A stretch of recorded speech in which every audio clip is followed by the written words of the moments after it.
Hello students, welcome to WB exam portal. তো আগের দিন আমি তোমাদের কিন্তু 30টা প্রশ্ন করিয়েছিলাম, ঠিক আছে? যারা আগের ক্লাস দেখেছো, যারা দেখোনি তাদের জন্য আমি ডেসক্রিপশন বক্সে এবং ফার্স্ট কমেন্ট যেখানে করো সেই কমেন্টের ফার্স্ট কমেন্টে আমি লিঙ্ক দিয়ে রাখছি প্রথম 30টা প্রশ্নের। আগের দিন করিয়েছিলাম, তো আজকে আমি 31 দাগ থেকে স্টার্ট করছি। জানি না কতটা করতে পারবো, চেষ্টা করবো আরও 30টা করানোর। কি বলছে দেখো, বলছে যে নিচের কোনটি তড়িৎ পরিবহনে সক্ষম। দেখো সিলিকন হচ্ছে, তোমরা জানো যে সিলিকনকে আমরা কি বলি, ধাতু কল্প বলি, ঠিক আছে? সিলিকন হচ্ছে আমাদের ধাতু কল্প। তাহলে ধাতু কল্প তো ডেফিনেটলি কি তড়িৎ কুপরিবাহী হয়, সিলিকন ধাতু কল্পের মধ্যে পড়ে, ঠিক আছে? মেটালয়েডের মধ্যে পড়ে, যেহেতু মেটালয়েডের মধ্যে পড়ে সিলিকন কিন্তু তড়িৎ পরিবহন করে না, ঠিক আছে? অ্যামোনিয়া একটা গ্যাস, অ্যামোনিয়া তড়িৎ পরিবহন করে না, ঠিক আছে? গ্রাফাইট তড়িৎ পরিবহন করে আমরা জানি, কার্বনের রূপভেদ এবং এর যে সংকেত হয় সেটা হচ্ছে আমাদের সি হয়, ঠিক আছে? কার্বনের লিখে দিচ্ছি, কার্বনের রূপভেদ, ঠিক আছে? রূপভেদ, রূপভেদ, কার্বনের রূপভেদ, ঠিক আছে? কার্বনের রূপভেদ এর সংকেত সি হয়, হীরার সংকেতও সি হয়। আচ্ছা, পিভিসি পলিভিনাইল ক্লোরাইড, ঠিক আছে? পিভিসির পুরো কথা যারা জানো না লিখে দিই, পলিভিনাইল, ঠিক আছে, ক্লোরাইড, পলিভিনাইল ক্লোরাইড, ঠিক আছে? Polyvinyl chloride, PVC. Polyvinyl chloride হচ্ছে প্লাস্টিক। তোমরা দেখবে যে তোমাদের যে যে সুইচগুলো আছে বা যে তার গায়ে দেখবে একটা প্লাস্টিকের কোডিং থাকে, ওটাই হচ্ছে পলিভিনাইল ক্লোরাইড। তো অ্যান্সার এখানে কী হবে তোমাদের? অ্যান্সার কিন্তু তোমাদের এখানে হবে সি, গ্রাফাইট। অ্যান্সার এখানে কী হবে তোমাদের? C will be the correct answer here. একটা সিস্টেমেটিক প্রবলেম চলছে, okay, C will be the correct answer here, ঠিক আছে? পলিভিনাইল ক্লোরাইডও কিন্তু তোমাদের কী করে না, তড়িৎ পরিবহন করে না, ঠিক আছে? So answer here will be C here, ঠিক আছে? চলো নেক্সট আমরা পরেরটায় যাই। আচ্ছা দেখো, পরের প্রশ্ন, নিচের কোনটি যৌগ পদার্থের বৈশিষ্ট্য নয়? দেখো বলেছে কি যৌগিক পদার্থের বৈশিষ্ট্য নয় বা যৌগ পদার্থের বৈশিষ্ট্য নয়। যৌগ পদার্থ কাকে বলে আগে ভাবো, আর নিজের একবার অ্যান্সার দেওয়ার ট্রাই করো, ঠিক আছে? নিজের একবার অ্যান্সার দেওয়ার ট্রাই করো। অপশানগুলো এমন আছে গুলিয়ে যেতে পারে। দেখো যৌগিক পদার্থ সবাই জানে যে কয়েকটা মৌলিক পদার্থের সংমিশ্রণে যে পদার্থ তৈরি হয় তাকে যৌগিক পদার্থ বলে, বাট না, এই যে সংজ্ঞাটা তোমরা পড়ো এটা ভুল পড়ো অ্যাকচুয়ালি, ঠিক আছে? ওকে,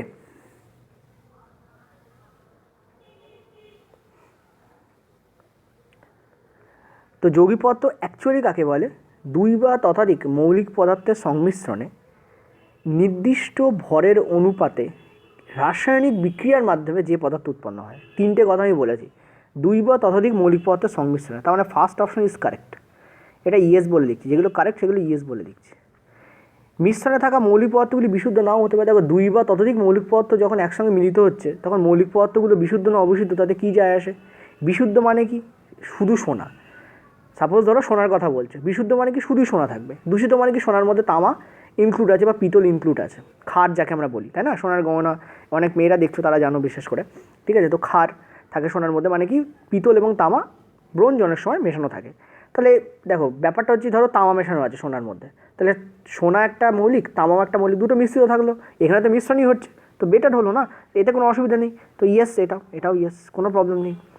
ভরের যে কোনো অনুপাত না, ভরের নির্দিষ্ট অনুপাতে হতে হবে, এটা নো। তো এটাই আমাদের কারেক্ট অ্যান্সার হবে, এটা আমাদের কারেক্ট, এটা আমাদের ইয়েস। মানে কি ভৌত উপায় একে আলাদা করা যায় না, কারণ তুমি কেমিক্যাল প্রসেসে তৈরি করছো, তো ভৌত উপায় আলাদা করবে কী করে? কেমিক্যাল ওয়েতে আলাদা করতে পারো, ঠিক আছে? ভৌত উপায় আলাদা করা যাবে না। তো ডিও কারেক্ট, বিও কারেক্ট, এও কারেক্ট। কারেক্ট নয় হচ্ছে কোনটা? কারেক্ট নয় হচ্ছে তোমাদের এটা। The answer will be C here, okay? এবার তোমাদের মনে আছে হয়তো আমি জোসেফ প্রাউস্টের, ঠিক আছে, নামটা যেই বললাম মনে করে মানে মনে এসে যাওয়া উচিত, ভুলে গেলেও। জোসেফ প্রাউস্টের স্থির নিত্যতা সূত্র আমি তোমাদের পড়েছিলাম, ভরের স্থির নিত্যতা, মানে ভরের স্থির অনুপাতের সূত্র, নিত্যতা সূত্র নয়, ভরের স্থির অনুপাতের সূত্র, constant proportion theory of mass, ঠিক আছে? ভরের স্থির নিত্যতা সূত্র, স্থির অনুপাত সূত্র, সরি, নিত্যতা নয় অনুপাত, ভরের স্থির অনুপাত সূত্র, ওকে? ওকে, ভরের স্থির অনুপাত সূত্র, এইটা আমি তোমাদের পড়িয়েছিলাম, মনে করে দেখো। তো জোসেফ প্রাউস্ট কী বলেছিলেন, ধরো সাপোজ তুমি H2O, চলো আমি ওই পেনটা দিয়ে লিখি, ধরো সাপোজ তুমি লিখছো H2O নিচ্ছ, এইচের যে পারমাণবিক ভর সেটা আমরা জানি কত? 1। তো এখানে কটা ইস আছে? দুটো ইস আছে, তাহলে 1 × 2 কী দেবে আমাদের? 2 দেবে, ঠিক আছে। আর অক্সিজেন একটাই আছে, অক্সিজেনে কী দেবে আমাদের 16 দেবে। কাটাকুটি করলে আমরা রেশিও কী পাচ্ছি 1:8 পাচ্ছি। এই 1:8 সমুদ্রের জল হোক, নদীর জল হোক, পুকুরের জল হোক, ড্রেনের জল হোক, যারই জল হোক না কেন, H2O মানে জলে হাইড্রোজেন আর অক্সিজেনের অনুপাত 1:8ই থাকবে, সে তুমি যেভাবেই জল তৈরি করো না কেন। অতএব কেমিক্যাল প্রসেসে যখন যৌগ পদার্থ তৈরি হয় তখন মৌলিক পদার্থগুলো যে কোনো অনুপাতে নয়, নির্দিষ্ট অনুপাতে যুক্ত হয়। জলের ক্ষেত্রে যেমন হাইড্রোজেন অক্সিজেনের অনুপাত হচ্ছে 1:8, এটা স্ট্যান্ডার্ড কনস্ট্যান্ট থাকবে, এটা চেঞ্জ হয় না, ঠিক আছে। এটা জোসেফ প্রাউস্ট বলেছেন এবং ব্যাখ্যাও করেছিলেন এইভাবে। ওকে, তো অ্যান্সার আমাদের এখানে কী হবে, সি এখানে কারেক্ট অ্যান্সার হবে। ক্লিয়ার হলো? চলো নেক্সট আমরা পরেরটায় যাব। পরেরটা দেখো, যখন দুটি পদার্থ মিশ্রিত হয় না, কি পদার্থ? তরল পদার্থ। তরল পদার্থ বলেছে, যখন দুটো তরল পদার্থ মিশ্রিত হয় না তখন তারা একটি স্তর উৎপাদন করে। এই ধরনের তরল পদার্থগুলোকে কী বলা হয়? এই ধরনের তরল পদার্থগুলোকে বলা হয় ইমিসেবল লিকুইড। কী বলা হয়? ইমিসেবল লিকুইড। এটা আমাদের কারেক্ট আনসার। ইমিসেবল কথার মানে হচ্ছে যেটা মিশ্রিত হয় না, মিসিবল মানে যেটা মিশ্রিত হয়, যেটা মিশ্রিত হয় না তাকে আমরা কী বলবো? মিসিবল বলবো, ঠিক আছে। অ্যান্সার এইটা হবে। অ্যাকচুয়ালি এটা যদি অমিশ্রিত তরল দিত বা তরল পদার্থগুলি দিত তাহলে তোমরা অ্যান্সার করে আসতে পারতে, কিন্তু ইমিসেবল দিয়ে দিয়েছে বলে তোমাদের অসুবিধা হতে পারে। এটা বিগত বছরে এএলপিতে দিয়েছিল, ঠিক আছে, এবং বাংলাতে এইভাবেই প্রশ্নটা ছিল, যেভাবে প্রশ্নটা ছিল সেভাবেই তুলে দিয়েছি। ওকে, তো এইভাবেও কিন্তু প্রশ্ন দিতে পারে, গুলিয়ে যাওয়ার চান্স থাকে, এই টার্মগুলোকে খেয়াল রাখবে। চলো নেক্সট আমরা 34 দাগে যাবো। 34 দাগ কী বলছে দেখে, অ্যামোনিয়াম ক্লোরাইড এবং সোডিয়াম ক্লোরাইডের মিশ্রণ। দেখো অ্যামোনিয়াম ক্লোরাইড হচ্ছে একটি, যদি তুমি একে হিট দাও, অ্যামোনিয়াম ক্লোরাইডকে যদি তুমি হিট দাও, কী দাও? হিট। হিট দিলে এটা সরাসরি কিসে পরিণত হয়? গ্যাসে পরিণত হয়, গ্যাস, ঠিক আছে। অ্যামোনিয়াম ক্লোরাইডকে যদি তুমি হিট দাও সরাসরি এটা কিসে পরিণত হয়? গ্যাসে পরিণত হয়।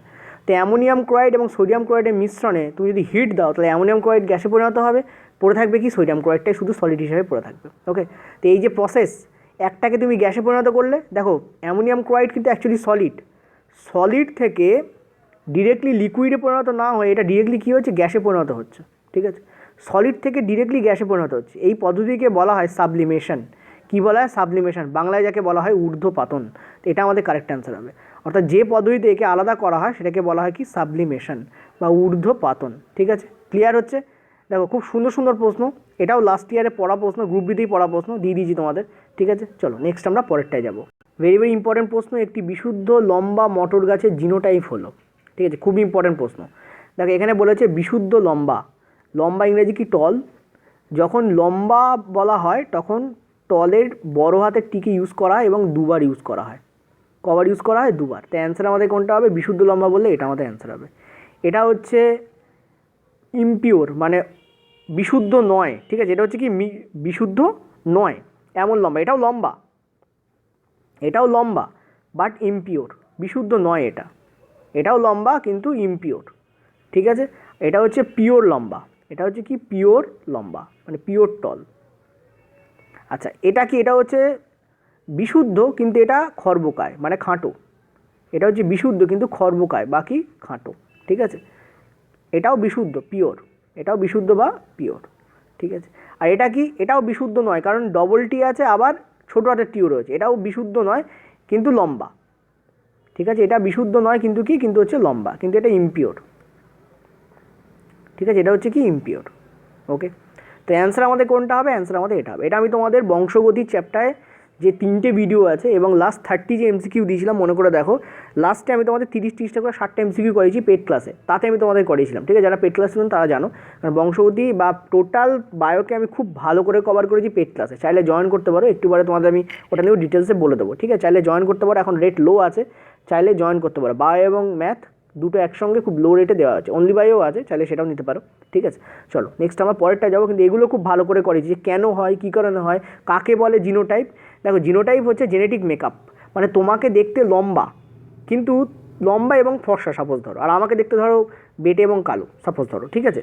তো তোমাকে দেখতে লম্বা এবং কালো ওটা তোমার ফিনোটাইপ, তোমাকে দেখতে কেমন, আর আমাকে দেখতে বেটে এবং কালো এটা আমার ফিনোটাইপ, ফিনোটাইপ। কিন্তু ভেতরে আমার জেনেটিক মেকআপ কেমন আছে, মানে জিনের গঠন কেমন আছে, সেটাকে আমরা কী বলবো? আমরা বলবো জিনোটাইপ, ঠিক আছে। তুমি কেন ওরকম, তোমাকে দেখতে কেন এরকম, সেটা উত্তর দেবে জিন। তো জিনের গঠনকে আমরা জিনোটাইপ বলি, বাইরের গঠনকে আমরা ফিনোটাইপ বলি। জিনের গঠনের জন্যই বাইরে কেমন দেখতে সেটা বাইরে বেরিয়ে আসে। ওকে, তো জিনের গঠন জিনোটাইপ, ফিজিক্যাল গঠন বাইরের অ্যাপিয়ারেন্সকে আমরা ফিনোটাইপ বলি। ওকে, চলো নেক্সট আমরা পরের প্রশ্নে যাব। পরের প্রশ্ন খুব ইম্পর্টেন্ট প্রশ্ন, একজন স্বাভাবিক পুরুষ মানুষের ক্রোমোজোম সংযুক্তি কত? দেখো উত্তর তোমাদের হবে এইটা, this is the correct answer. কেন এটা হয় বলে দিই, একদম নিচে যাচ্ছি, তোমাদের ভালো করে খেয়াল করে এখানে দেখে নাও। দেখো একজন সাধারণ মানুষ, ঠিক আছে, অর্থাৎ পুরুষ হোক বা স্ত্রী হোক, ঠিক আছে, নর্মাল হিউম্যান বিংসের কথা বলছি। তো পুরুষ হোক বা স্ত্রী হোক, ঠিক আছে, 22 জোড়া মানে 22 × 2 অর্থাৎ 44টা কী থাকে, অটোজোম থাকে।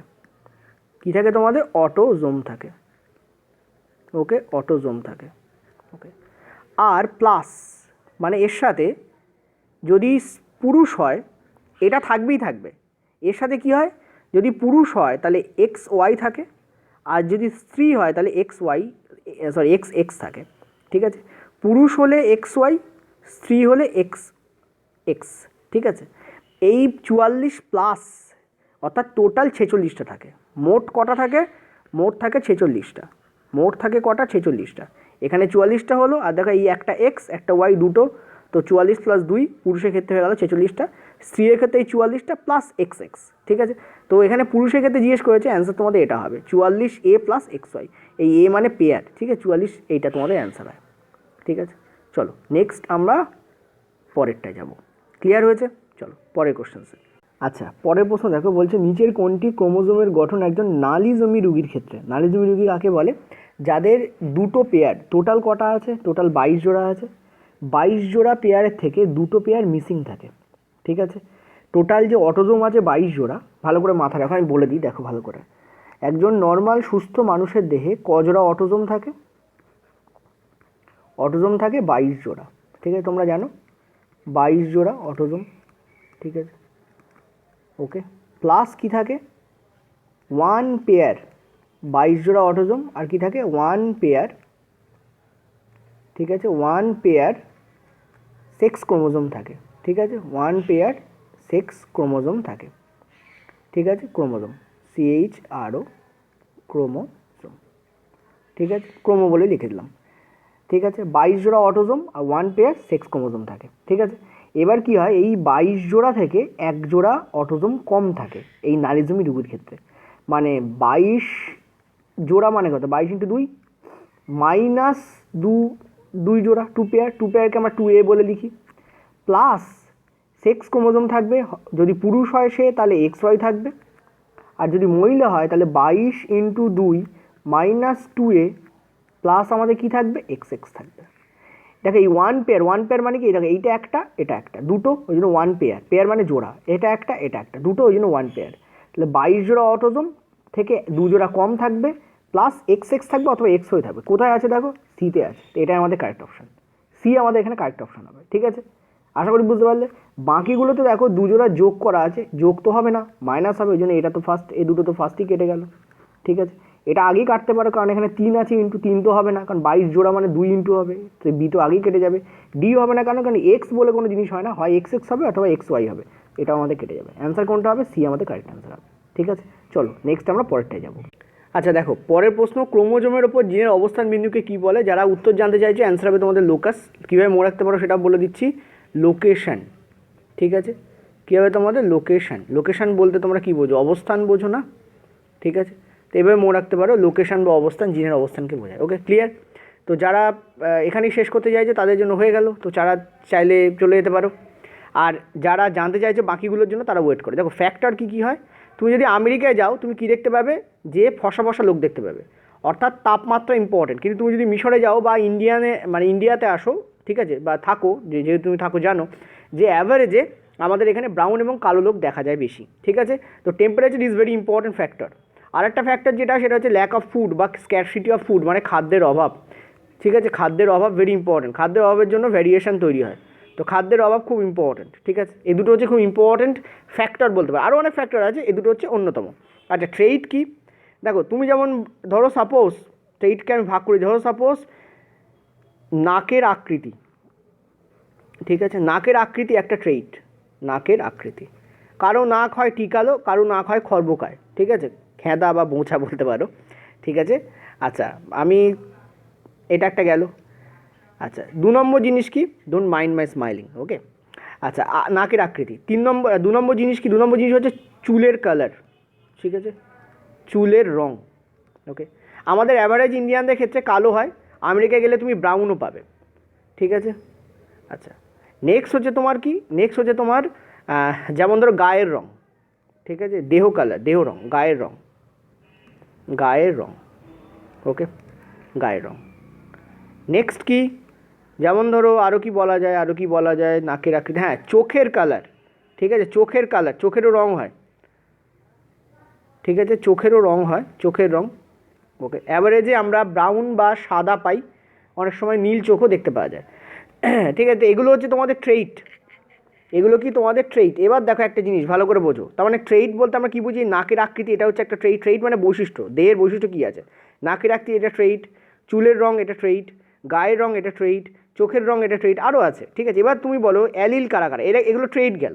অ্যালিল কী কী, ওপরে দেখো অ্যালিল বলে লেখা আছে, অ্যালিল কি দেখো, নাকের আকৃতি কী কী হতে পারে, এক হতে পারে টিকালো হতে পারে, টিকালো হতে পারে, আর দুই হতে পারে কি খরবোকায়, ঠিক আছে, খরবোকায়। চুলের রং কী কী হতে পারে, কালো হতে পারে, আর কি হতে পারে, ফর্সা হতে পারে, মানে ব্রাউন হতে পারে, আমি ফর্সা লিখে দিচ্ছি, ঠিক আছে, ফর্সা হতে পারে। আচ্ছা গায়ের রং কী কী সরি চুলের রং, আচ্ছা সরি আমি তো গায়ের রঙের জায়গায় লিখে ফেলেছি, এটা এখানে যাবে, হ্যাঁ গায়ের রঙের জায়গায়। চুলের রং হচ্ছে কালো অথবা ব্রাউন হতে পারে, বাদামি, ঠিক আছে। আচ্ছা গায়ের রং কী কী হতে পারে, কালো বা ফর্সা হতে পারে, মানে সাদা বা কালো, কালো বা ফর্সা হতে পারে, ঠিক আছে। আচ্ছা যেমন চোখের রং, চোখের রং কী কী হতে পারে, দেখো চোখের রং সাদা হতে পারে, আবার নীলও হতে পারে, অনেকে নীল চোখ বলে, ঠিক আছে। ওকে, তো দেখো এই যে আমি যখন চোখের, দেখো ট্রেইট আর অ্যালিলের মধ্যে অনেকে গোলায়, ট্রেইট মানে বৈশিষ্ট্য, যেমন নাকের আকৃতি একটা ট্রেইট, চুলের রং একটা ট্রেইট, গায়ের কালার একটা ট্রেইট, চোখের রং একটা ট্রেইট। কিন্তু একে যখন দুটো পার্টে ভাগ করে দিচ্ছি, তখন সেই দুটো পার্ট, মানে আমি সবুজ কালিতে যেগুলো লিখেছি সেগুলো হচ্ছে সব অ্যালিল, টিকালো না খরবোকায় অ্যালিল, কালো না বাদামি অ্যালিল, কালো না ফর্সা অ্যালিল, সাদা না নীল অ্যালিল। অর্থাৎ একই জিনের দুটো ডিফারেন্ট বৈশিষ্ট্যকে আমরা অ্যালিল বলি। কি বললাম, একই জিনের, দেখো নাকের আকৃতির জন্য একটাই জিন ওখানে কাজ করছে, চুলের রঙের জন্য একটাই জিন কাজ করছে, গায়ের রঙের জন্য একটাই জিন কাজ করছে, চোখের রঙের জন্য একটাই জিন কাজ করছে, ঠিক আছে। 22টা ক্রোমোজোমে অসংখ্য জিন আছে, ওকে। তো এই যে জিনগুলো কাজ করছে, এই জিনগুলো দুটো পার্টে ভাগ করে দেয়, অনেক পার্ট হয়, আমি দুটো পার্ট করেছি বলে বলছি। টিকালো না খরবোকায়, একই জিন, নাকের আকৃতি একই জিনের জন্য হচ্ছে, জিনটা এক কিন্তু দুটো ডিফারেন্ট বৈশিষ্ট্য প্রদান করছে, একটা টিকালো একটা খরবোকায়। চুলের রং একই জিন প্রদান করছে, চুলের তোমার কিছু না কিছু রং তো হবেই, চুলের রং জন্য একটাই জিন দেয়, কিন্তু দুটো ডিফারেন্ট হয়ে যাচ্ছে, কালো না বাদামি। এই কালো না বাদামি এটা হচ্ছে তোমাদের অ্যালিল, অর্থাৎ একই জিনের, ঠিক আছে, ভ্যারিয়েশন অফ সেম জিন ইজ কল্ড অ্যালিল। তো এখানে অ্যান্সার তোমাদের কী হবে, লোকাস এখানে অ্যান্সার হবে, যেটা আমি আগেই বলেছি, ঠিক আছে, locus will be the answer here. Okay, এখানে লোকাস আমাদের অ্যান্সার হবে, ক্লিয়ার। চলো নেক্সট আমরা পরেরটায় যাই। আচ্ছা পরের প্রশ্নটা দেখো কি বলছে, বলছে নিচের কোনটি বংশগত রোগ নয়, ঠিক আছে, বংশগত রোগ নয় বলেছে।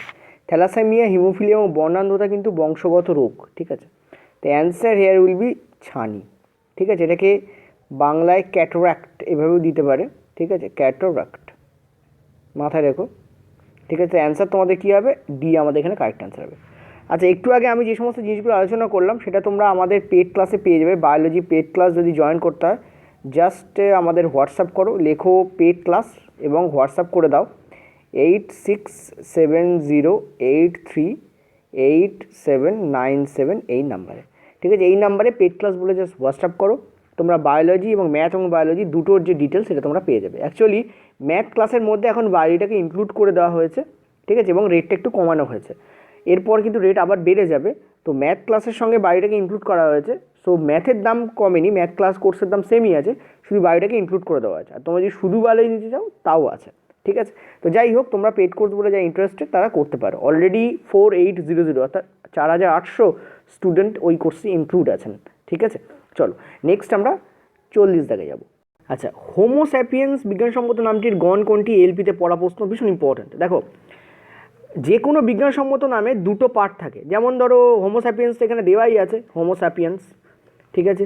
যে কোনো বিজ্ঞানসম্মত নামে দুটো পার্ট থাকে, যেমন ম্যাঙ্গিফেরা ইন্ডিকা, ঠিক আছে, ম্যাঙ্গিফেরা ইন্ডিকা মানে আমের বিজ্ঞানসম্মত নাম, আমি নিচে লিখছি ম্যাঙ্গিফেরা, ঠিক আছে, ইন্ডিকা, ম্যাঙ্গিফেরা ইন্ডিকা। তো তুমি দেখতে পাচ্ছ এরও দুটো পার্ট রয়েছে, এটা আর এটা। মনে রাখবে সামনের পার্টটাকে আমরা গণ বলি আর পিছনের পার্টটাকে, পরের পার্টটাকে আমরা কী বলি, প্রজাতি বলি।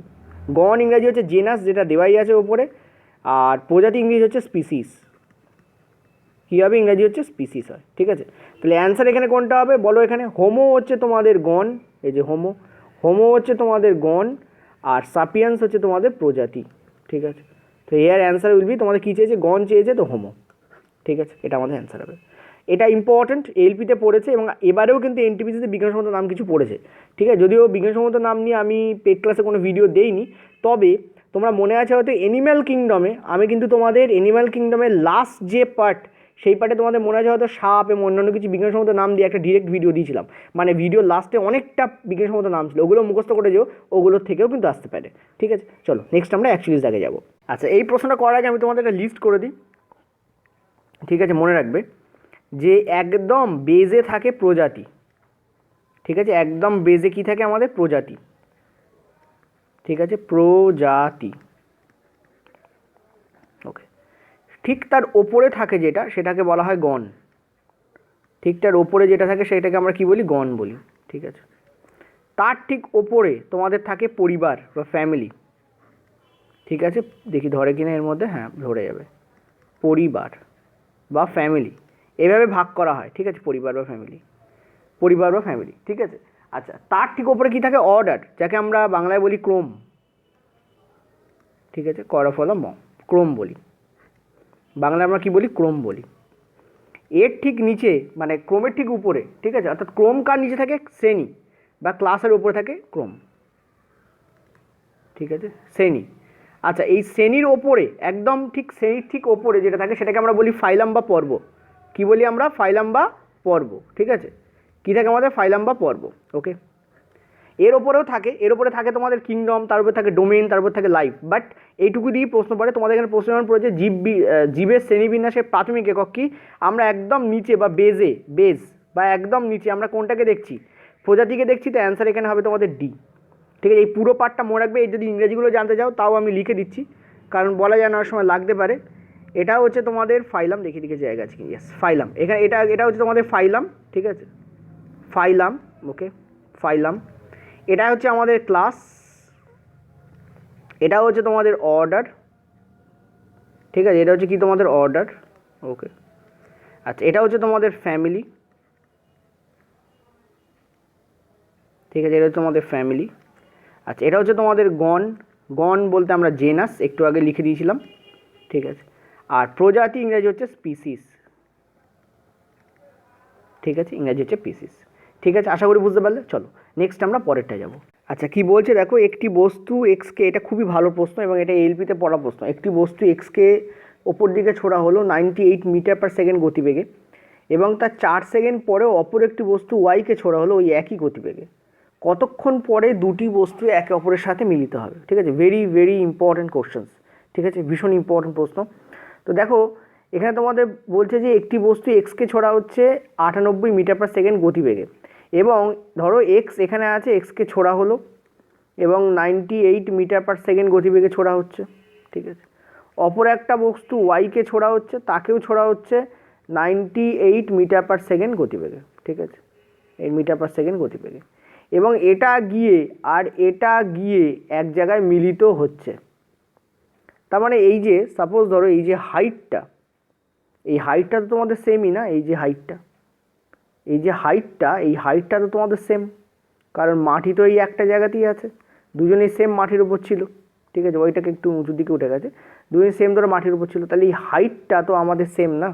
আশা করি বুঝতে পারছো, দিস হাইট ইজ সেম। এই যে হাইট, এই হাইট তো আমাদের সেম। ঠিক আছে, ক্লিয়ার হয়েছে?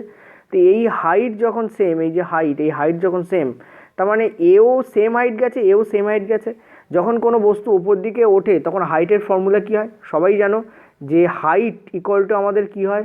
You into t minus half g t whole square.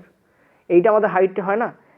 আশা করি তোমরা জানো, এই ফর্মুলা তো সবার জানা উচিত, আমি তো আগেও তোমাদের এই ফর্মুলার উপর অঙ্ক করিয়েছি। ঠিক আছে, হাইট সমান কী হয়? U into t minus half gt square. আর একটা ফর্মুলা হয় যেটা এস দিয়ে হয়, সেটা হচ্ছে ইউটি প্লাস হাফ এটি স্কোয়ার। ঠিক আছে, এটা কখন হয়? যখন কোনো গাড়ি, সাপোজ ধরো কোনো গাড়ি আছে এবং সাপোজ ধরো সে এগোচ্ছে, অর্থাৎ সে রাস্তা বরাবর এগোচ্ছে মানে আনুভূমিকভাবে এগোচ্ছে, কিন্তু এটা তো আপ ডাউনে যাচ্ছে। আপ ডাউনে যখন যাবে তখন আমরা প্রথম ফর্মুলাটা ইউজ করব, আর যখন আনুভূমিকভাবে যাবে তখন আমরা দ্বিতীয় ফর্মুলাটা ইউজ করব। তো আমি একটা কাজ করছি তোমাদের, আমি যেটা করছি সেটা তোমাদের নিচে ফর্মুলাটাকে তুলে দিচ্ছি, কারণ এখানে আমাদের নিচে ফর্মুলাটা ইউজ হবে না, এটা ওপর নিচে আপ ডাউন যাচ্ছে, ফলে আমাদের জি ইউজ করতে হবে। জি আমাদের মাইনাস, সেই জন্য এই যে হাফের আগে যে প্লাসটা ছিল সেটা মাইনাস হয়ে যাবে। অ্যাকচুয়াল সূত্র হচ্ছে s equal to u t plus half এটি স্কোয়ার, কিন্তু এর জায়গায় জি বসাবো কারণ এখানে অভিকর্ষ ত্বরণ ইউজ হবে, আর জি আমাদের মাইনাস হবে। জি মাইনাস কেন হবে? কারণ আমরা ওপর দিকে যাচ্ছি, জি তো কাজ করে নিচের দিকে, জি কাজ করে অ্যাকচুয়ালি নিচের দিকে, কিন্তু এখানে আমরা ওপর দিক কাউন্ট করছি, সেই জন্য জি আমাদের মাইনাস হয়ে যাবে, আর ওই মাইনাস জিটাই এইখানে প্লাসটাকে মাইনাস করে দিচ্ছে। ওকে, এটাও প্লাস ছিল কিন্তু হয়ে গেছে মাইনাস, আশা করি বুঝতে পারছো। এবার দেখো এক্সের ক্ষেত্রেও যে হাইট হবে ওয়াইয়ের ক্ষেত্রেও সেম হাইট হবে, কারণ সেম হাইটে গেলেই তবেই তারা মিলিত হবে। ঠিক আছে, অর্থাৎ এক্সের ক্ষেত্রে যদি আমরা হাইট 1 ধরে নিই ইকুয়াল টু ওয়াইয়ের ক্ষেত্রে আমরা যদি হাইট 2 ধরি, তাহলে হাইট 1 ইকুয়াল টু হাইট 2 হবে, অর্থাৎ সেই এই হাইটটাই আমাকে বার করতে হবে। ঠিক আছে, বলেছে কতক্ষণ পরে মিলিত হবে, তো আমরা হাইট তো সেম, তো আমরা একটা কাজ করি, এক্সের জন্য আমরা হাইট বার করি আর ওয়াইয়ের জন্য আমরা হাইট বার করি, দুটোকে ইকুয়াল করে দিই। তাহলে এক্সের জন্য হাইট কী হচ্ছে, দেখো ধরে নিচ্ছি ওরা টি সেকেন্ড পরে মিলিত হবে। ঠিক আছে, ধরে নিচ্ছি ওরা টি সেকেন্ড পরে মিলিত হবে, ভালো করে বুঝবে একটা জিনিস, ধরে নিচ্ছি ওরা টি সেকেন্ড পরে মিলিত হবে। টি ফর টাইম, আমি এখানে লিখেও দিচ্ছি এই জায়গায়, টাইম কত নিয়েছে ওরা মিলিত হতে, কারণ আমাকে টাইমই বার করতে বলে, ধরে নিচ্ছি আমি T for time, T second পরে ওরা মিলিত, মানে এই বিন্দুতে পৌঁছতে ওদের টি সেকেন্ড সময় লেগেছে। কোন বিন্দু? আশা করি বুঝতে পারছো, এই যে মাটি থেকে ছড়া হয়েছে এই বিন্দুতে পৌঁছতে ওদের টি সেকেন্ড সময় লেগেছে। এক্সের জন্য টি সেকেন্ড হলে ওয়াইয়ের জন্য তো টি সেকেন্ড নয়, কারণ এক্সের জন্য টি সেকেন্ড, কিন্তু ওয়াইয়ের জন্য কী হবে, টি সেকেন্ড পরে ছোড়া হয়েছে। এই দেখো ওয়াইকে টি সেকেন্ড পরে ছোড়া হয়েছে, মানে ওয়াই এই দূরত্ব যেতে 4 সেকেন্ড কম সময় লেগেছে। ভালো করে বোঝো, এক্সকে যখন ছোড়া হয়েছে তার 4 সেকেন্ড পরে ওয়াইকে ছোড়া হয়েছে। ভালো করে বোঝো, এক্সকে যখন ছোড়া হয়েছে তার 4 সেকেন্ড পরে ওয়াইকে ছোড়া হয়েছে, মানে এক্সের এখান থেকে এই দূরত্ব যেতে টি সেকেন্ড সময় লেগেছে, কিন্তু ওয়াইয়ের যেহেতু ওয়াইকে 4 সেকেন্ড কম দেওয়া হয়েছে, তাহলে ওয়াইয়ের এখান থেকে এই দূরত্ব যেতে টি মাইনাস 4 সেকেন্ড সময় লেগেছে। এইটুকু বুঝতে পারলে? যদি বুঝতে পারো তাহলে খুব ওকে। তার মানে এক্সের জন্য আমার টাইম কত লাগবে, এক্সের জন্য টাইম লাগবে আমার টি, কিন্তু ওয়াইয়ের জন্য আমার টাইম লাগবে টি মাইনাস 4। কেন? কারণ ওয়াইকে 4 সেকেন্ড কম সময় দেওয়া হয়েছে, ওয়াইকে তো 4 সেকেন্ড পরে ছোঁড়া হয়েছে। আমার কথা বুঝতে পারছো? ধরো তুমি 10টার সময় বাড়ি থেকে বেরোলে, তুমি স্কুলে পৌঁছলে, তোমার বন্ধু 10টা 12তে বাড়ি থেকে বেরোলো এবং স্কুলে পৌঁছলো, তার মানে তোমার বন্ধু তোমার থেকে 12 মিনিট টাইম কম নিয়েছে, কারণ ও 12 মিনিট পরে পৌঁছচ্ছে, পরে বেরোচ্ছে, যাত্রা শুরু করছে। ঠিক সেম, যে সময় এক্সকে ছোড়া হয়েছে তার 4 সেকেন্ড পরে ওয়াইকে ছোড়া হয়েছে, তার মানে এক্সের যে দূরত্ব যেতে টি সেকেন্ড সময় লাগবে, ওয়াইকে সেই দূরত্ব টি মাইনাস 4 সেকেন্ডে পৌঁছতে হবে, কারণ ওকে 4 সেকেন্ড কম সময় দেওয়া হয়েছে, ওকে তো 4 সেকেন্ড পরে ছোড়া হয়েছিল। এইটা যদি তোমার ক্লিয়ার থাকে তাহলে অঙ্কটাকে তোমার কাছে কিছু না, অঙ্কটা তুমি ইজিলি করতে পারবে। চলো অঙ্কটাকে করে নিই। তো এখানে আমরা কী করবো, সিম্পলি হাইট দুটোকে এক করে দেবো। এক্ষেত্রে আমরা হাইট কী দেখতে পাচ্ছি, এক্ষেত্রে আমাদের হবে ইউটি, ঠিক আছে, মাইনাস হাফ এটি স্কোয়ার, ঠিক আছে, সরি এখানে অ্যাকচুয়ালি এ নয়, এটা আমাদের জিটি স্কোয়ার হবে, ঠিক আছে, ইকুয়াল টু আমাদের এখানে হবে u t minus half g t square, sorry এটা স্কোয়ার, জিটি স্কোয়ার, ঠিক আছে। এই হচ্ছে ফর্মুলা। এবার এই formula you need to put values, তোমাকে ভ্যালুগুলো পুট করতে হবে। তুমি কি দেখতে পাচ্ছ, ইউ আমাদের কত, ইউ হচ্ছে আমাদের প্রাথমিক গতিবেগ, কত সেটা 98 মিটার পার সেকেন্ড, ঠিক আছে। আমরা একটা কাজ করি, প্রথমে আমরা সব কিছু লিখে নেই, তারপর আমরা ক্যালকুলেট করে ভ্যালু বসাবো। তো ইউটি মাইনাস জি, জি কত, হাফ ইন্টু জি আছে, জিও পরে বসাবো, চলো জিটি স্কোয়ার ইকুয়াল টু আমরা এখানে দেখতে পাচ্ছি ইউটি, এই টি আমাদের কী হবে, দেখো ইউ তো আমাদের সেম থাকবে, কিন্তু ওয়াইয়ের ক্ষেত্রে টি আমাদের কী হবে, টি মাইনাস 4 হবে, ওয়াইয়ের ক্ষেত্রে টি কিন্তু আমাদের টি মাইনাস 4 হয়ে যাবে। বলো বুঝতে পারছো কি না এইটা? চলো এটাকে আমি কালো কালিতে লিখি, ঠিক আছে, এইটা আমি যে কালিতে লিখেছি, এটাকে চলো আমি কালো কালিতে লিখি, তোমাদের বেটার বুঝতে পারবে, ঠিক আছে। ইকুয়াল টু আমরা কি পাচ্ছি, ইউ তো ইউই থাকছে কারণ সেটা 98 মিটার পার সেকেন্ড, টি আমাদের কত হবে, টি মাইনাস 4 হবে, ঠিক আছে, ওকে, মাইনাস হাফ ইন্টু জি, জি তো জি হবে কারণ জি তো অভিকর্ষজ ত্বরণ, টি আমাদের কত হবে, টি মাইনাস 4 তার হোল স্কোয়ার, ওকে।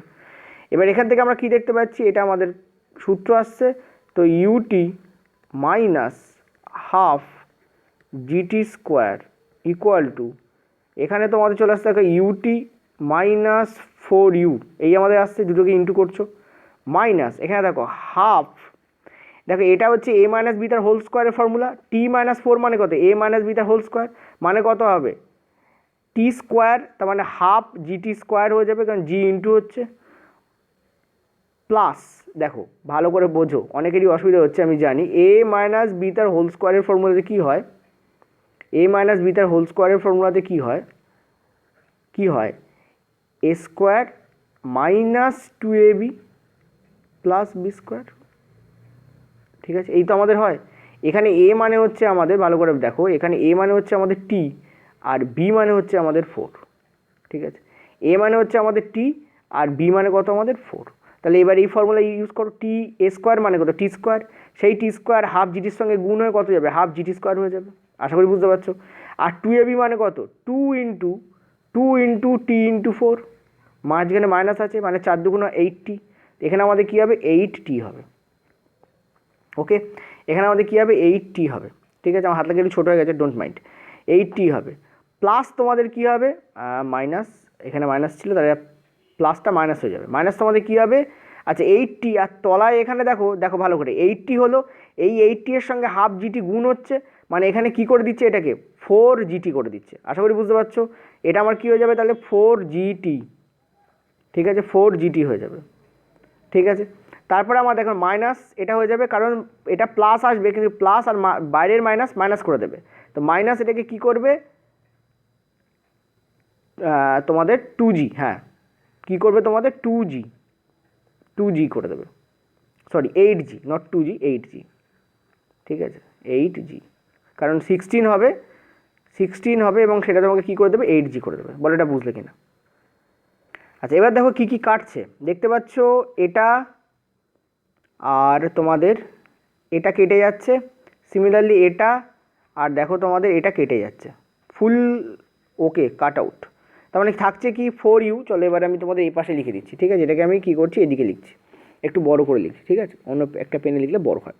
এখানে আমাদের কী দেখতে পাচ্ছি, আমরা দেখতে পাচ্ছি এখানে আমার থাকছে কত 4u, ইউ মানে কত 98, ঠিক আছে, মনে রাখবে ইউ ফর এখানে 98 মিটার পার সেকেন্ড, এটা আমি লিখে দিচ্ছি, ইউ মানে এখানে 98 মিটার পার সেকেন্ড, অর্থাৎ 4u, এবং এটা এদিকে যাচ্ছে মানে এটা প্লাস হয়ে যাবে, ইকুয়ালটা আমরা কী দেখতে পাচ্ছি এখানে দেখো প্লাস 4gt, তাহলে প্লাস 4g কমন নাও, কারণ দুটোতেই জি আছে, মানে 4 ইন্টু জি এর ভ্যালু কত হয় আমরা সবাই জানি, যদি কেউ না জানো আমি এখানে মুছে লিখে দিচ্ছি তোমাদের এই ইকুয়েশানটা, যারা জানো না তাদের জন্য, জি মানে কত, দেখো জি 10 ধরা হয়, কিন্তু আমরা 10 ধরবো না এক্ষেত্রে, কেন ধরবো না 10, কারণ আমরা 98 আছে, আমাদের 10 ধরলে অসুবিধা হবে, 9.8 ধরবো আমরা, ঠিক আছে, জি আমাদের কী হবে 9.8, ঠিক আছে, আর ভেতরে আমাদের কী আছে, ভেতরে আমাদের টি মাইনাস আমাদের আছে 2, 4 বাইরে বেরিয়ে গেছে, তো টি মাইনাস 2 হবে, ক্লিয়ারলি দেখো এটা কেটে যাচ্ছে, এটাকে কাটলে কত হয় 10 হয়, ঠিক আছে, তার মানে কী পেলাম আমরা 10 মাইনাস আমরা পাচ্ছি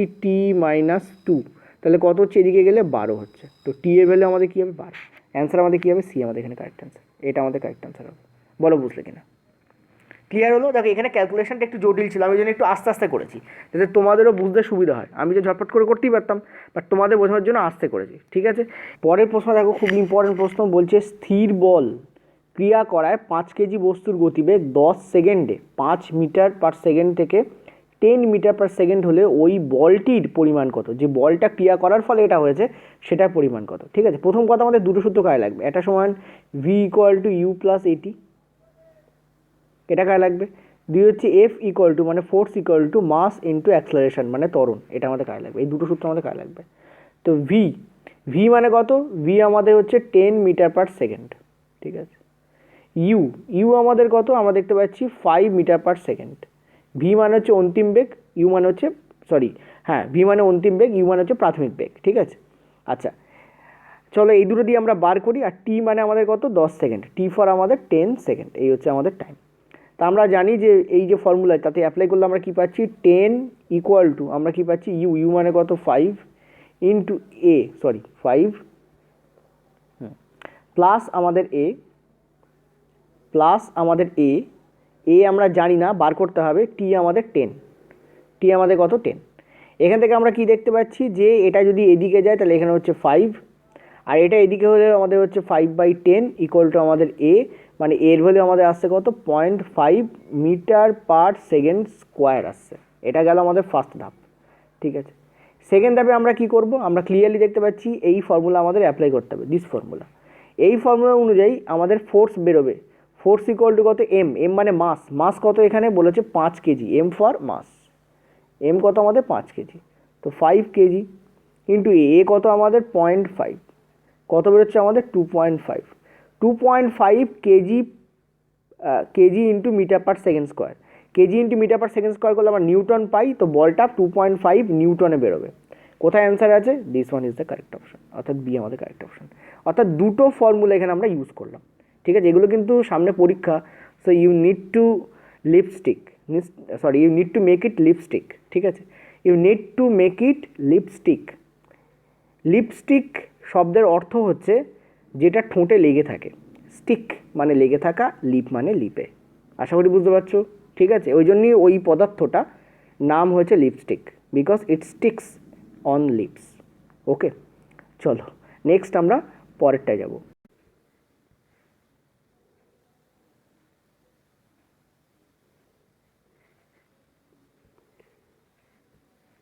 আচ্ছা দেখো, আমাদের পরের প্রশ্ন, এটা খুব ইম্পর্টেন্ট প্রশ্ন, কারণ এখানে একটা শব্দ আছে, সেই শব্দটা তোমাদের ডিস্টার্ব করে, সেটা হচ্ছে আনুভূমিকভাবে, ঠিক আছে। শব্দটা হরিজেন্টালি, যার ইংলিশ হলে হরিজেন্টালি হবে। কি বলছে দেখো, একটি বলকে 19.6 মিটার উঁচু একটি বাড়ি থেকে গতিবেগে, কত গতিবেগে 5 মিটার পার সেকেন্ড গতিবেগে কী করা হলো, আনুভূমিকভাবে ছোড়া হলো, কতক্ষণ পরে ওই বলটি মাটিতে পড়বে। Important questions. দেখো একটা হচ্ছে আমাদের বিল্ডিং, এ হচ্ছে আমাদের বিল্ডিং, এই বিল্ডিংটার যে উচ্চতা আছে সেটা তোমাদের পরিষ্কার বলা রয়েছে কত, 19.6 মিটার বলা রয়েছে, এবং এই বিল্ডিং থেকে একটা বলকে আনুভূমিকভাবে ছোড়া হয়েছে, নিচের দিকে ছোড়া হয়েছে বলা হয়নি কিন্তু প্রশ্নটার লাস্টে বলেছে ওই বলটা মাটিতে কতক্ষণ পরে পড়বে। কনফিউজিং প্রশ্ন। অ্যাকচুয়ালি কি, বলটাকে যখন আনুভূমিকভাবে ছোড়া হচ্ছে মানে বলটাকে এদিকে ছোড়া হয়েছে। আনুভূমিকভাবে মানে কি, ধরো একটা ব্যক্তি, ঠিক আছে, একটা ব্যক্তি এখানে দাঁড়িয়ে আছে, সে এইভাবে ছুটছে, এক্স্যাক্টলি এইভাবে ছুটছে, ঠিক আছে। আনুভূমিক কথার মানে হচ্ছে যে লেভেলে সে দাঁড়িয়ে আছে সেই লেভেল বরাবর ছোড়া, এটাকে বলা আনুভূমিকভাবে ছোড়া, ঠিক আছে। তো বলটা এরকম জায়গায় আছে, কোন গতিবেগে ছোড়া হয়েছে, 5 মিটার পার সেকেন্ড গতিবেগে। এটা কিন্তু ইউ নয়, এটা হচ্ছে ইউ নয়, কিন্তু এটা কিন্তু নিচে পড়ার গতিবেগ নয়, এটা হচ্ছে আনুভূমিকভাবে ছোড়ার গতিবেগ, সেটা কত 5 মিটার পার সেকেন্ড। তো বলটার প্রাথমিক গতিবেগ এই রাস্তা বরাবর, এই লেভেল বরাবর বলটার প্রাথমিক গতিবেগ ছিল 5 মিটার পার সেকেন্ড। তাহলে এই জায়গায় যখন বলটা পৌঁছবে, বলটা আর এগোচ্ছে না, মানে এই জায়গায় বলটার গতিবেগ 0 হয়ে যাবে। যদি বলটার গতিবেগ 5 মিটার পার সেকেন্ডই থাকতো তাহলে বলটা আরও এগিয়ে যেত, আরও এগিয়ে যেত, আরও এগিয়ে যেত, এগোনো থামতোই না। এই পয়েন্টে এসে বলটার গতিবেগ 0 হয়ে যাচ্ছে, এই পয়েন্টে বলটার গতিবেগ কত 0 মিটার পার সেকেন্ড, এবং তখনই বলটা কী করবে, অবশ্যই নিচের দিকে নামতে আরম্ভ করবে, ঠিক আছে। তখনই বলটা কী করবে, নিচের দিকে নামতে আরম্ভ করবে। মানে আমরা যখন নিচের দিকে নামার গতিবেগ এখান থেকে কাউন্ট করব, তখন কিন্তু আমরা ইউ ইকুয়াল টু 0ই নেব, ইউ ইকুয়াল টু কিন্তু m metre per 5 metre per second আমরা নেব না। আমার কথা বোঝা যাচ্ছে। অনেকেই কী করে, এই ফর্মুলাটা ইউজ করে, ওই যে এস ইকুয়াল টু, বা একটু আগে তোমাদের যে ফর্মুলাটা লিখেছিলাম ওইটাই ইউজ করে, এখানে ইউজ করা যায়। সেটা হচ্ছে কি, ইউটি প্লাস হাফ এটি স্কোয়ার। এখানে হাফ এটি স্কোয়ারের আগে আমি প্লাস কেন দিলাম, কারণ অ্যাকচুয়ালি এটা হাফ এটি স্কোয়ার না, হাফ জিটি স্কোয়ার হয়ে যাবে। এটি হতো যদি আণবিকভাবে থাকতো, এখন তো ওটা নিচের দিকে নামছে, এটা হাফ জিটি স্কোয়ার হয়ে যাবে, ঠিক আছে, হাফ জিটি স্কোয়ার। এখন এখানে আচ্ছা, এই ডব্লিউ এক্সাম পোর্টালটা তুলে দিই। এখন এখানে হাফ জিটি স্কোয়ার কেন হচ্ছে, এবং হাফ জিটি স্কোয়ার কেন হচ্ছে সূত্র অনুযায়ী। প্লাস কেন হচ্ছে, কারণ দেখো বলটা নিচের দিকে নামবে। তোমাদের মনে আছে হয়তো একটু আগেই আমি তোমাদের কী বলেছিলাম, যে জি এর ভ্যালু উপর দিকে উঠলে, উপরে গেলে, জি এর ভ্যালু উপরে গেলে মাইনাস হয়, জি এর ভ্যালু যখন নিচের দিকে নামছে নিচে, তখন কিন্তু প্লাস হয়। তোমরা কীভাবে মনে রাখতে পারো, কেউ পৃথিবী থেকে ওপর দিকে উঠলে সে মাইনাস হয়ে যায়, কেউ ধরো পৃথিবী থেকে ওপর দিকে উঠছে, সে তো মাইনাস হয়ে যাবে না পৃথিবী থেকে, ঠিক আছে। তো এভাবে মনে রাখতে পারো। তো এখানে কি বলছে দেখো, এখানে তোমাদের বলছে বেসিক্যালি যে একটা বিল্ডিং আছে যেটা কিনা 19.6 মিটার উঁচু, সেই বিল্ডিংয়ের উপর থেকে, দেখো এখানে আমার একটু বাংলা লিখতে মিস্টেক হয়েছে। অ্যাকচুয়ালি যে প্রশ্নটা ছিল এটা এলপিতে পড়া প্রশ্ন, অ্যাকচুয়ালি প্রশ্নটা ছিল বাড়ির ছাদ থেকে, ঠিক আছে, from the roof of the house বা roof of the building which is এত মিটার টল, এরকম একটা প্রশ্ন ছিল এবং প্রশ্নটা ইংলিশ ভার্সন ছিল, আমি বাংলা ভার্সন করেছি, ঠিক আছে।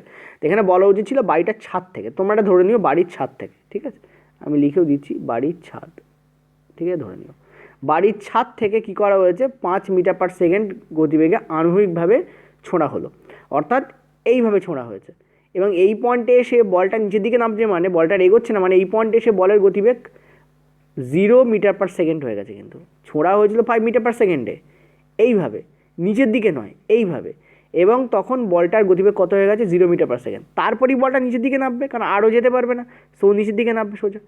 এবং বলেছে এই যে নিচের দিকে নামছে তখন গতিবেগ কত হবে, তো অনেকে কী করে এই ইউ ইকুয়ালটি, এই যে ইউ আছে ইউ ইকুয়ালটি কী করে দেয় 5 মিটার পার সেকেন্ড ব্যবহার করে, না এই ইউ ইকুয়ালটি কিন্তু 5 মিটার পার সেকেন্ড হবে না, এই ইউ ইকুয়ালটি হয়ে যাবে তোমাদের 0 into T plus half g t square, জি মানে কত দেখো কিছু বলা নেই তো, জি মানে আমরা 9.8 ধরবো, ঠিক আছে, ইন্টু টি স্কোয়ারটাই বার করতে বলেছে কারণ টিটাই আমাদের বের করতে হবে, আর এইচের ভ্যালু আমাদের কত, এইচ মানে হাইট, হাইট মানে কত 19.6, ঠিক আছে 19.6, এই হচ্ছে আমাদের ইকুয়েশন আসবে। এখন দেখো দিস হোল ভ্যালু গেটস 0, এই পুরো ভ্যালুটা 0 হয়ে যাবে, তো 19.6 ইকুয়াল টু আমাদের কী দাঁড়াবে হাফ ইন্টু 9.8 টি স্কোয়ার দাঁড়াবে, তার মানে কি হচ্ছে এই দুই ওপরে যাচ্ছে, তো 19.6 ইন্টু 2 হচ্ছে, নিচে আমাদের কি হচ্ছে এই 9.8টা নিচে চলে আসছে, তো 9.8 নিচে গেল, টি এর স্কোয়ার যদি উঠে যায় তাহলে এখানে একটা কী লাগবে আমাদের রুট লাগবে, ওকে। যখন এই ইকুয়েশনটাকে তুমি সলভ করবে তখন টি ইকুয়াল টু তুমি কী পেয়ে যাবে, তুমি পেয়ে যাবে 2 পেয়ে যাবে, কারণ 4-এর রুট আসবে, 4-এর রুট মানে 2 হয়, ঠিক আছে। এই জায়গায় তুমি যদি কাটো তখন 9.8 দিয়ে এটাকে কাটলে 2 আসবে, তোমার 2.2 থাকবে, রুটের মধ্যে 2.2 মানে রুটের মধ্যে 4, রুটের মধ্যে 4 মানে তোমাদের 2 second, the answer will B here is this is the correct answer, ঠিক আছে, এটা আমাদের কারেক্ট অ্যান্সার হবে। আশা করি বুঝতে পারলে এটা আমাদের কী হবে কারেক্ট অ্যান্সার হবে, ওকে। কেন দেখো এই প্রশ্নটা সোজাই প্রশ্ন হতো যদি বলতো যে এত মিটার পার গতিবেগে নিচের দিকে ছুটছে, নিচের দিকে বলেনি, ওই জন্য কোশ্চেনসটা টাফ হয়ে গেছে, ঠিক আছে। চলো নেক্সট আমরা পরের প্রশ্নে যাই। আচ্ছা পরের প্রশ্ন, এটা আজকে আমাদের লাস্ট প্রশ্ন, এরপর তোমাদের কালকেও আমি কোশ্চেন্স আনবো এবং কালকে কোশ্চেন্স কিন্তু একটু হাই লেভেল হবে, ঠিক আছে, চেষ্টা করবে অ্যান্সার দেওয়ার। এই প্রশ্নও কিন্তু যথেষ্ট হাই লেভেলের প্রশ্ন আছে। বলেছে একটি বস্তুকে এইচ উচ্চতা থেকে নিচে ছোঁড়া হলো, বস্তুটি টি সময় এইচ দূরত্ব অতিক্রম করে। ধরো সাপোজ একটা বিল্ডিং আছে, there is a building suppose, and this building, ঠিক আছে, this building is standing here, this building has a height of h meter, ঠিক আছে, this building has a height of h meter, ওকে। এই বিল্ডিংটার height কত আমাদের h metre, ঠিক আছে, এই বিল্ডিংটার হাইট কত আমাদের h মিটার, এবং এই h মিটার অতিক্রম করতে একটা বস্তুকে সাপোজ ধরো এখান দিয়ে ফেলা হচ্ছে, এবং এই h মিটার অতিক্রম করতে এই বস্তুটার টাইম কত লাগছে, টি সেকেন্ড তোমাদের টাইম লাগছে, যেমনটা বলা আছে টি সময় টাইম লাগছে। তো বস্তুটা টি সময় এইচ দূরত্বে, টিটা বড় হাতে আছে, তো চলো আমি বড় হাতে লিখি, অতিক্রম করে, তাহলে টি/2 সময় বস্তুটি কোথায় থাকবে, ঠিক আছে, টি/2 সময় বস্তুটা কোথায় থাকবে। যদি এই হাইট থাকে এবং যদি টি সময় টাইম দেওয়া তাহলে বস্তুটা সোজা মাটিতে এসে পড়ে, সিধা এখান থেকে টোটালি মাটিতে এসে পড়বে, সোজা মাটিতে। তোমাকে বলছে যদি বস্তুটাকে পুরো সময় না দিয়ে হাফ সময় দেওয়া হয় তাহলে মাটি থেকে কতটা উপরে থাকবে। এর জন্য যে ফর্মুলা আমরা অ্যাপ্লাই করি সেটা হচ্ছে এইচ ইকুয়াল টু, একটু আগে যে ফর্মুলাটা অ্যাপ্লাই করেছি সেটা, ইউটি প্লাস হাফ এটি স্কোয়ার। এবার এটা কী হয়ে যাবে আমাদের, জি হয়ে যাবে, জিটি স্কোয়ার হবে। কারণ এ আমরা লাগাই কখন, আমি তোমাদের বলেছি যখন আমরা গাড়ি যেভাবে যায় রাস্তা বাড়বো সেভাবে যখন যাবো তখন আমরা এ লাগাবো, এটি স্কোয়ার লাগাবো, কিন্তু যখন আমরা ওপর নিচে আপ ডাউনে যাবো তখন আমরা জিটি স্কোয়ার লাগাবো, জি লাগাবো, ঠিক আছে। এবার প্লাস কেন হচ্ছে, কারণ বস্তুটা নিচে পড়ছে তাই, জি নিচের দিকে যায় এবং বস্তুটাও নিচের দিকে পড়ছে, ওই জন্য প্লাস। যদি বস্তুটাকে উপর দিকে ছোড়া হতো জি এখানে মাইনাস হতো, ওকে। মানে জি যেদিকে কাজ করবে তার উল্টো দিকে কাজ করলে মাইনাস হবে, জি যেদিকে নর্মালি কাজ করে সেদিকেই কাজ করলে আমরা প্লাস ভ্যালু নেবো, ওকে। এবার দেখো এখানে ইউ ইকুয়াল টু 0, কারণ বলা নেই বস্তুটার প্রাথমিক বেগ কত, যেহেতু ইউ ইকুয়াল টু 0 এই পুরো টার্মটা আমাদের 0 দেবে, এই পুরো টার্মটা আমাদের কী দেবে, 0 দেবে। তার মানে এইচের ভ্যালু বেসিক্যালি এখান থেকে আমরা কীভাবে পাবো, হাফ জিটি স্কোয়ার ধরলেই আমরা এইচের ভ্যালু আমরা পেয়ে যাবো, ঠিক আছে। এইচের ভ্যালু কি আমাদের হাফ জিটি স্কোয়ার, ওকে। এইটা আমাদের এখন ফর্মুলা অ্যাপ্লাইড হবে, এইটা আশা করি বুঝতে পারছো সবাই। এবার একটা জিনিস খেয়াল করো তুমি ভালো করে, তুমি দেখতে পাচ্ছ এখানে যে আমাদের হাফ টাইম নিচ্ছে, তো এই ফর্মুলায় আমরা হাফ জি ইন্টু টি স্কোয়ারকে আমরা কী লিখতে পারি, T/2 লিখতে পারি, কারণ হাফ টাইম নিচ্ছে ওই দেখো, ঠিক আছে, T/2 লিখতে পারি। আর টিকে আমরা বড় হাতে করে দিই চলো, কারণ এখানে বড় হাতের বলা আছে, T/2 করা আছে, ঠিক আছে, এই আমাদের হয়ে গেল। ওকে, আর এই টিটাকে আমরা বড় হাতে করে দিচ্ছি, ঠিক আছে, এই। ওকে, মানে এখানে বেসিক্যালি টি মানে বড় হাতের টি, এটা তোমাকে বুঝতে হবে। ওকে, কারণ বলা আছে, প্রশ্নে বলা আছে তাই। এবার আমরা কি দেখতে পাচ্ছি, আমরা যদি একে ক্যালকুলেট করি আমরা দেখতে পাচ্ছি half into g t square by আমরা 4 পাচ্ছি, বাই আমরা কি পাচ্ছি 4 পাচ্ছি, ঠিক আছে। এবার তুমি একটা জিনিস দেখো, আমরা যদি এখান থেকে এই পয়েন্টটা থেকে আমরা যদি হাফ জিটি স্কোয়ারকে বার করে আনি, এই হাফ জিটি স্কোয়ার ওপরে যেটুকু লেখা আছে, ওপরে যেটুকু লেখা আছে, ওপরে এইটুকুর মানে তো এইচ হয়, আর নিচে আমাদের 4 আছে, মানে এখান থেকে আমরা কি পাচ্ছি H/4, ঠিক আছে। ভালো করে দেখো, এই এইচের ভ্যালু আমাদের কি রয়েছে, হাফ জিটি স্কোয়ার, তো ওপরেও দেখো এখানে হাফ জিটি স্কোয়ারই রয়েছে, তাই না, ওপরে আমাদের কি রয়েছে, হাফ জিটি স্কোয়ার রয়েছে, 4 দুগুণে 8, যদি আমরা বের করে আনি 1/4 হবে, 1/4 মানে কত, 1/4 g t square by half g t square, তার মানে তোমাদের কী হবে, সেই এইচই দাঁড়াবে, তখন এইচের ভ্যালু কত আসবে আমাদের H/4 আসছে। ভালো করে দেখো, আমি আরেকবার তোমাদের বলে দিচ্ছি, আমি জানি এখানটা তোমাদের বুঝতে অসুবিধা হয়েছে, চলো এখানটা একবার লিখি। আমরা কি দেখতে পাচ্ছি, আমরা দেখতে পাচ্ছি জিটি স্কোয়ার বাই আমরা কি পাচ্ছি, বাই আমরা 8 পাচ্ছি, জিটি স্কোয়ার বাই 8 পাচ্ছি। এবার আমি একটা কাজ করছি, আমি কি করছি, এখান থেকে 1/4 কেটে নিচ্ছি, ঠিক আছে। যদি আমি এখান থেকে 1/4 কেটে নিই, 1/4 যদি কেটে নিই, তাহলে ভেতরে আমাদের কি থাকছে, ভেতরে আমাদের থাকছে জি টি স্কোয়ার বাই 2 থাকছে, ঠিক আছে। আর এই জি টি স্কোয়ার বাই 2 এর ভ্যালু আমরা এখান থেকে কি দেখতে পাচ্ছি, এখান থেকে আমরা কি দেখতে পাচ্ছি, এইচই আসছে, এই যে এই ভ্যালুটা, এই ভ্যালুটা, এই ভ্যালুটা আমাদের কি আসছে, এইচই আসছে। তাহলে বেসিক্যালি আমরা কি করছি, আমরা করছি কি H/4 লিখছি এখানে বেসিক্যালি, তাই না। জিটি স্কোয়ার বাই 2 মানে আমাদের এইচই আছে, আর এইচ ইকুয়ালটা আমরা কি লিখছি, 4 লিখছি, ঠিক আছে, আশা করি বুঝতে পারছো। অর্থাৎ এই বস্তুটাকে যদি T/2 টাইম দেওয়া হয়, তাহলে বস্তুটা H/4 ডিস্টেন্স যাবে বা দূরত্ব নামবে। তোমাকে এখান থেকে এইটুকু দূরত্ব বার করতে বলেছে, তাহলে টোটালটা আমাদের এইচ, ও নেমেছে H/4, তাহলে মাটি থেকে ও কতটা উপরে আছে, কতটা উপরে আছে, H/4, H মাইনাস H/4 ইকুয়ালটা আমাদের কী হবে, 3H/4। তো this is the correct answer, এটা আমাদের কারেক্ট অ্যান্সার হবে, ঠিক আছে। অতএব আমরা দেখতে পাচ্ছি ডি আমাদের এখানে কারেক্ট অ্যান্সার, এই যে ডি আমাদের কারেক্ট অ্যান্সার, 3H/4।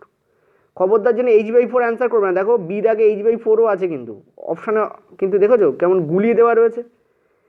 ও কিন্তু বলেনি যে কতটা নিচে নামবে, ও বলেছে মাটি থেকে কতটা উপরে থাকবে, যতটা নিচে নেমেছে আর যতটা বাকি আছে সেটা তো মাটি থেকে উপরে। আমার কথা বুঝতে পারলে, কি বললাম আমি, H/4 ও নিচে নামছে, এই যে এখান থেকে ছুটছে T/2 টাইমে, টি টাইম দেওয়া হলেও পুরো নিচে নেমে যেত, যদি ওকে টি টাইম দেওয়া হতো টোটাল নিচে নামতো, কিন্তু এখানে T/2 টাইম দেওয়া হয়েছে, অর্থাৎ হাফ টাইম দেওয়া হচ্ছে, যতটা টাইম লাগানো হচ্ছে তার হাফ টাইম দেওয়া হচ্ছে, ও H/4 নামছে, টি দিলে এইচ নামে, T/2 দিলেও H/4 নামছে, এখান থেকে এইটুকু ডিস্টেন্সও নামছে। তোমাকে বলছে মাটি থেকে কতটা উপরে আছে, তাহলে এই বাকি ফাঁকা টাইমটুকু মাটি থেকে উপরে আছে, সেটা কত, টোটাল ডিস্টেন্স এইচ, ও নামছে H/4, বিয়োগ করে দাও, তাহলে 3H/4ই তোমার অ্যান্সার হবে। This is the correct answer, এই যে এটা আমাদের কারেক্ট অ্যান্সার হবে। ওকে, প্রশ্নগুলো কিন্তু খুব ভালো প্রশ্ন ছিল, ট্রিকি প্রশ্ন ছিল, দেখে মনে হবে যেন এইটা হলেই হয়ে যাবে অ্যান্সার, বাট ওটা হবে না, ঠিক আছে। তো এরকম ধরনের প্রশ্ন যদি দেয়, ট্যাকেল করতে জানতে হবে। টোটাল ভিডিওটাকে আরেকবার দেখো, ভিডিওটা কিন্তু ছোট হয়েছে, 15টা প্রশ্ন আছে, বাট প্রশ্নগুলো ফালতু প্রশ্ন আছে, ঠিক আছে। নিচে PDF আছে, ডাউনলোড করো না, প্র্যাকটিস করতে থাকো।